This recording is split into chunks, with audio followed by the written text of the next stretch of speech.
Good morning students. हम कर रहे थे chapter 6 retirement of a partner और हमारा आज का टॉपिक है computation of amount due to retiring partner. हमने कंप्यूट करनी है अमाउंट जो रिटायरिंग पार्टनर की ड्यू है at the time of retirement. जब कोई पार्टनर पार्टनरशिप फर्म में से रिटायर होता है तो रिटायरमेंट के टाइम पर उसकी पार्टनरशिप फर्म ने उसको कितने पैसे देने हैं, उसकी अमाउंट कैसे कैलकुलेट की जाएगी, वो आज मैं आपको एक्सप्लेन करने जा रहा हूँ। लेकिन ये एक्सप्लेन करने से पहले मैं आपको एक चीज़ क्लियर करना चाहता हूँ कि जो टॉपिक हम पहले कर चुके हैं वो सारे टॉपिक आपको अच्छे से क्लियर होने चाहिए, बिकॉज उनके बेस पे ही उनके सारे पॉइंट्स को इस टॉपिक में, इस न्यूमेरिकल्स में हमने यूज़ करना है। ओके, तो फर्स्ट कैसे कंप्यूट करनी है? Bye preparing capital account of retiring partner. हमने कैपिटल अकाउंट क्रिएट करना है रिटायरिंग पार्टनर का। जो पार्टनर रिटायर होकर जा रहा है उसका हमने क्या करना है, कैपिटल अकाउंट प्रिपेयर करना है। और कैपिटल अकाउंट में कौन सी चीज़ इंक्लूड करनी है, ध्यान से देखना है। First A point, opening balance of capital and current account. एक चीज़ और भी ध्यान रखना, जब आप कैपिटल अकाउंट प्रिपेयर कर रहे हो तो आपने सिर्फ रिटायरिंग पार्टनर का नहीं, जैसे आप अब तक कैपिटल अकाउंट बनाते आए हो, ए बी सी तीनों का कैपिटल अकाउंट ज्वाइंटली अब बनाते थे पहले के चैप्टर्स में, सेम वैसे ही प्रिपेयर करना है, ठीक है ना। तो हमने स्टार्टिंग कहाँ से करनी है? Opening balance of capital account and current account. हमने ओपनिंग बैलेंस को कंसीडर करना है कैपिटल अकाउंट के, और अगर करंट अकाउंट है तो उसका भी ओपनिंग बैलेंस हम कंसीडर करेंगे। उसके बाद second B point, capital account में हमने क्या कंसीडर करना है? रिवैल्यूएशन अकाउंट का प्रॉफिट और लॉस। रिवैल्यूएशन अकाउंट में हमारे क्या था? इंक्रीज और decrease value of asset and liabilities.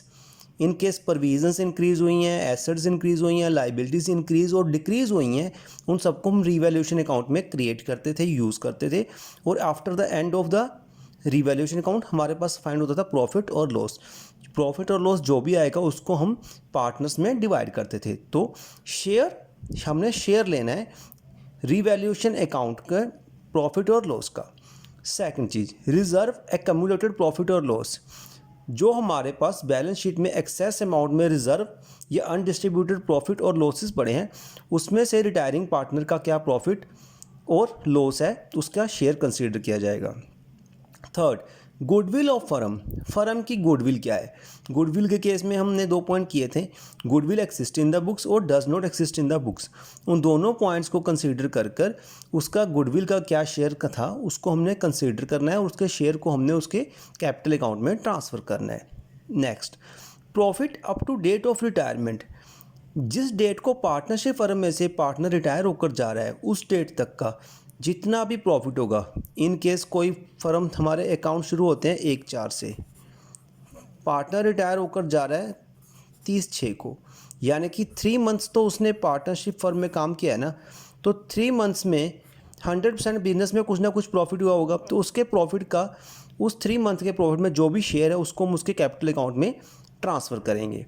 Next, any salary. In case partnership deed में पार्टनर की कोई सैलरी मेंशन है तो उसको वो सैलरी पे की जाएगी उतने टाइम पीरियड की।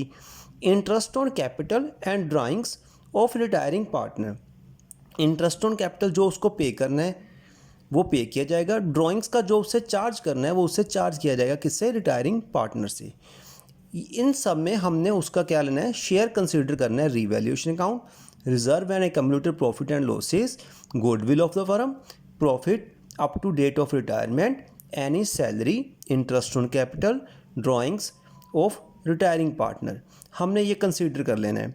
इसके बाद जब हमारे कैपिटल अकाउंट में सारी एडजस्टमेंट्स हो गई तो एट द एंड हमने क्या करनी है? जो रिटायर होकर जा रहा है उसकी हमने क्या कर ली, अमाउंट जो ड्यू थी हमें फाइंड हो जाएगी। जब हमें अमाउंट ड्यू फाइंड हो गई तो हमने क्या करना है? अगर हमें पता चल गया कि हमने उसे कितने पैसे देने हैं तो सबसे सिंपल ऑप्शन होती है कि हम उसको पेमेंट कर दें, ठीक है ना।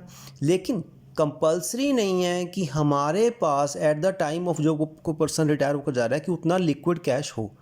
तो हम दूसरा क्या करते हैं, उसको कैश पेमेंट ना कर कर उसकी वो अमाउंट को उसके लोन अकाउंट में ट्रांसफ़र कर देते हैं। ये है हमारा नेक्स्ट का जो मैं आपको समझाने जा रहा हूँ topic point, payment to retirement partner. हमने ये सारी एडजस्टमेंट्स की ऊपर वाली। उसके बाद हमने पेमेंट फाइंड करनी है, रिटायरिंग पार्टनर को जो पे करनी है उसकी amount due to transfer to his loan account.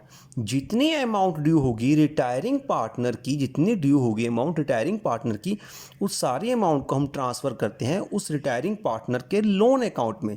हमने कैपिटल अकाउंट प्रिपेयर किया, कैपिटल अकाउंट में सारी एडजस्टमेंट्स की, जितना भी बैलेंस आया सारी एडजस्टमेंट करने के बाद वो हमने उसको अमाउंट पे करनी है। अगर हम पेमेंट इन कैश कर देते हैं तो हमारी एंट्री क्या होगी, retiring partner capital account debit to cash account. हमने कैश पे कर दिया, बट इस चीज़ के चांसेस बहुत कम होते हैं। मोस्टली चांसेस क्या होते हैं कि जो पार्टनर रिटायर हो रहा है उसकी जितनी अमाउंट ड्यू होती है उस सारी अमाउंट को हम क्या कर देते हैं, उसको पेमेंट नहीं करके उसकी सारी अमाउंट को उसके लोन अकाउंट में ट्रांसफ़र कर देते हैं। यानी कि हम क्या कह देते हैं कि जो उस पर्सन की पेमेंट करनी है हम अभी पे नहीं कर रहे, फर्म उसके पैसे यूटिलाइज़ करेगी और उस पार्टनर को कैपिटल पार्टनरशिप में से रिमूव कर कर एज ए लोन ट्रीट किया जाता है उसकी अमाउंट को। तो एंट्री क्या होगी हमारी, retiring partner capital account debit to retiring partner loan account. हमने उसका कैपिटल अकाउंट डेबिट करके कैपिटल को क्या कर दिया, ख़त्म कर देना है, क्लोज कर देना है, और उसके लोन की अकाउंट डिस्क्लोज करनी है हमारी बैलेंस शीट में। ठीक है ना।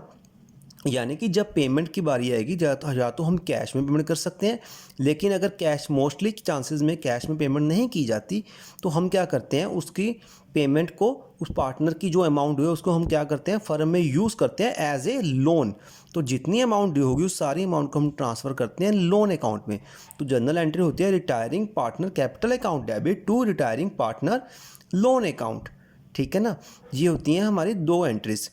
कैश, मैं आपको पहले बोल रहा हूँ, कैश बहुत कम चांसेस होते हैं कि कैश पे किया जाए, क्योंकि रिटायरिंग पार्टनर की जो कैश की अमाउंट होती है ज़्यादातर चांसेस होते हैं कि फर्म के पास उस टाइम उस पोजीशन पे उस सिचुएशन में इतना कैश अवेलेबल नहीं होता कि वो उसको कैश पे कर सके, इसलिए वो उसकी सारी अमाउंट को उसके लोन अकाउंट में ट्रांसफ़र करती है, उसकी कैपिटल को क्लोज कर देती है और लेकिन लोन के पॉइंट ऑफ व्यू से उसको यूज़ करती है। ठीक है ना। तो ये है आपका मेन पॉइंट। तो रिटायरिंग पार्टनर में आज हमारा टॉपिक था compute of amount of retiring partner.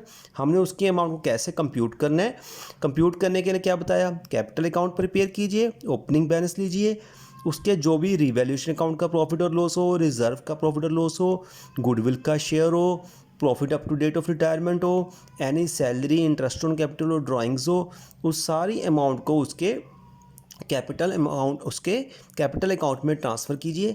और एंड में हमने जो उसकी अमाउंट पे करनी है उस सारी पेमेंट को हम क्या करते हैं, या अगर तो कैश में करते हैं तो हमारी जनरल एंट्री होगी ये।